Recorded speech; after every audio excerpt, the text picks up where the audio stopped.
Hello, everyone. My name is Corey Willis, and it is my pleasure and honor to present to you this research project that I have been doing for the past few weeks. It's titled "Environmental Justice: A Clean Water Crisis in Flint, Michigan."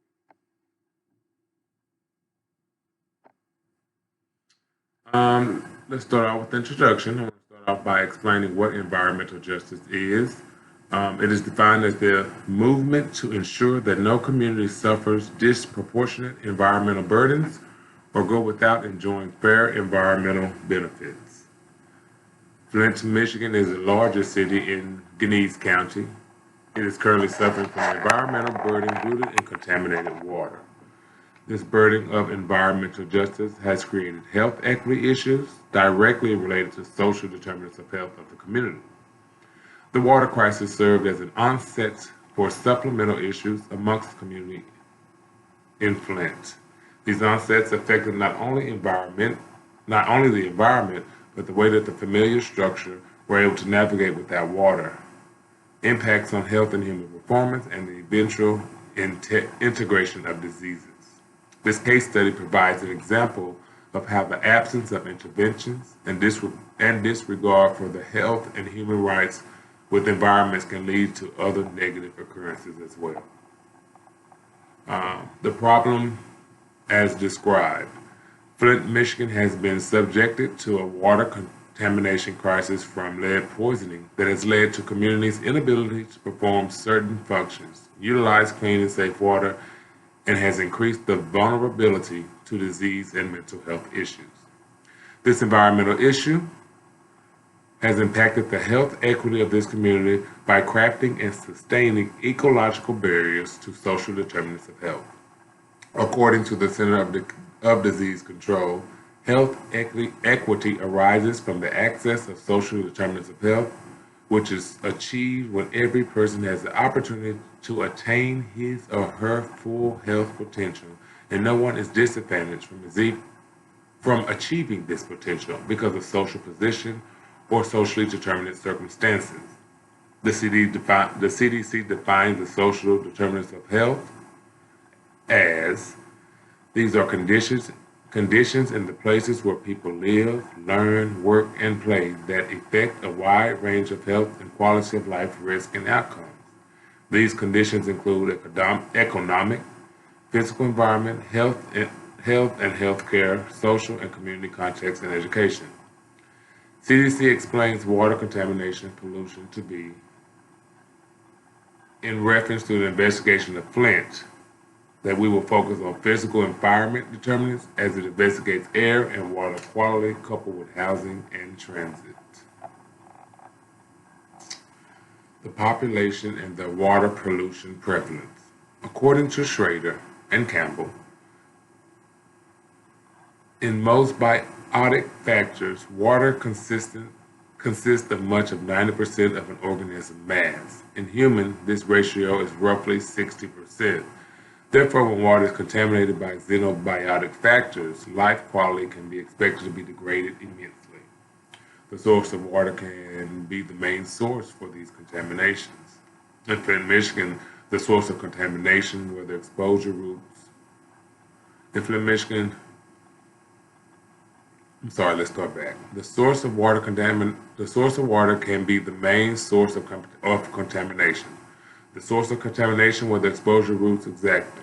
The pipelining of the water supply was not protected from corrosion, and when the pipes did corrode, lead began to poison the water. This is an assertion of the Flint, Michigan scenario of how the contamination started. Um, the water lead levels in Flint had fell below standard, and when it did, it showed correlation to blood lead levels increasing as well. There was another interesting fact about population that was in Flint. According to Morkel, in 2016, Flint, Michigan had a population of 97.2 thousand people, with its five largest ethnic groups being Black or African American at 53%, white non-Hispanic at 37.4%, white Hispanic at 2.3%, and other Hispanics at 5.3%. The root cause of the Flint lead crisis was corrosion. For 50 years, Flint had purchased its water from Detroit, Michigan, its neighboring, which was neighboring 70 miles to the south. Um, when Flint was basically cash strapped in 2014, didn't have enough money, it ended its agreement with Detroit and started pulling water from the Flint River until a new aqueduct was built. The officials never used common corrosion control methods that Detroit and many other cities use in their city systems. When the city switched water supplies, the rust began to be stripped away, strongly discoloring the water and leaching the large amounts of lead from the rust into the river, into the water. Um,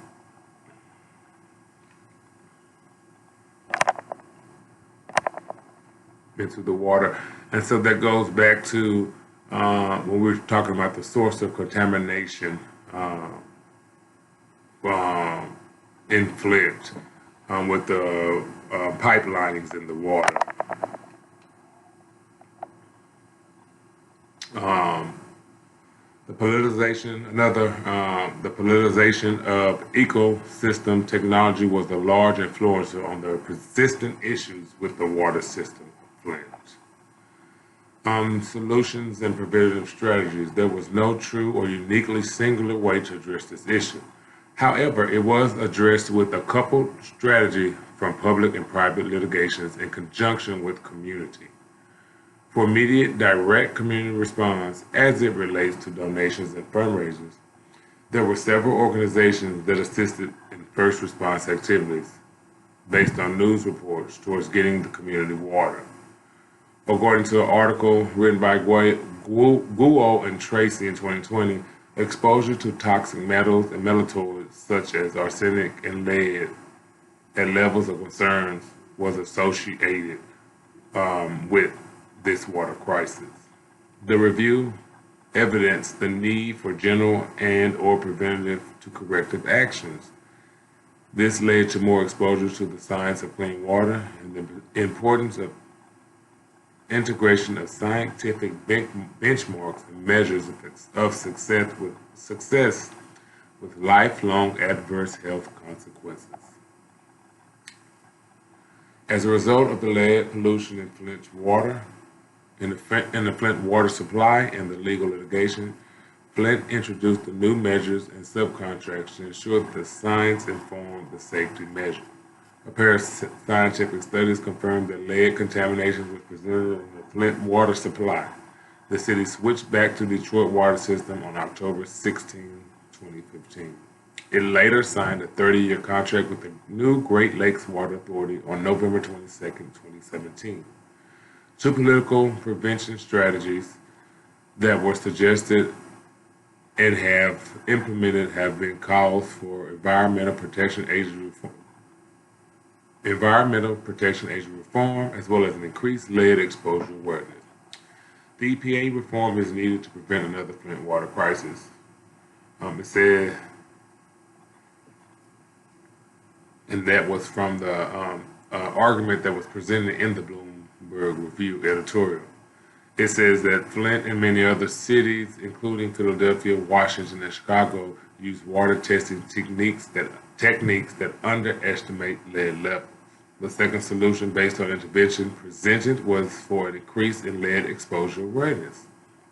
The proposal included these types of trainings and interventions to be offered to the first-time homeowners, environmental organizations, plumbers, and others that will be directly affected by these issues. This intervention is important because it supplements how to identify lead contamination, which is key to optimizing minimal exposure. The Safe Drinking Water Act of 1974 and the Clean Water Act. According to the Environmental Protection Agency, the Safe Drinking Water Act of 1974 and its amendments establishes the basic framework for protecting the drinking water used by public water systems in the United States. This law contains requirements for ensuring the safety of nation's public water supply. The EPA also states that the Clean Water Act recommends states to designate surface waters used for drinking water and to establish water quality standards for those waters. The Act also established programs to prevent the release of pollution to these waters.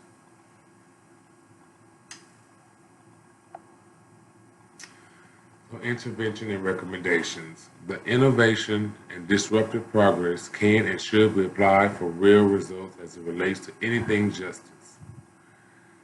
An accurate assessment based on location and circumstances should be applied. We need to know how much of the strategies to apply. This can only be done by assessments and grassroots level interventions.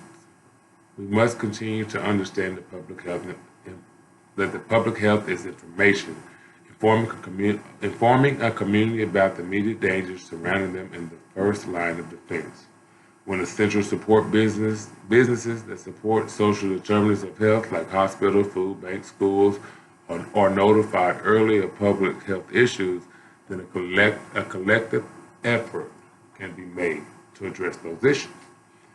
Outside sources can help communities donations of clean water and even help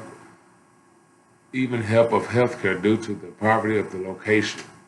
We're all because of public information and health. The assessment of the Flint crisis consisted of health needs of the community of Flint and establishing a baseline on demographics, self-reported households, physical health, and behavioral health concerns for adults and children related to public health issues. Self-reported individuals, behavioral health concerns, water sources and use, difficulties obtaining water and water-related resources, and communication, just like the public health and informing, were important. Checking and balancing the assessments for improvement goes back to public health relations due to the need of testings of blood lead levels and the personal concerns within the community. If hospitals and community level organizations take this approach in conjunction with health departments implement grassroots strategies in conjunction with policy, you receive the opportunity to get buy-in from several members of all aspects of community. This assessment and evaluation can be completed with community planning groups and scientists who can build strategies that address public health crises of this nature from a practical point of view. Environmental justice has not only existed as an equal right, it is one of the most under-investigated justice issues that severely impacts citizens. Flint, Michigan in specific has seen one of the heaviest burdens of environmental justice resulting from the water crisis. The impact of this environmental justice issues has affected how we view social, racial, and economic response within a geographical, ethnocentric lens. Flint, Michigan has been subject to a water contamination crisis from lead poisoning that has led to communities' inability to perform certain functions, utilize clean and safe water, and has increased the vulnerability to disease and mental health issues. In conclusion, a safe environment with clean water is essential to an individual's and communities' well-being.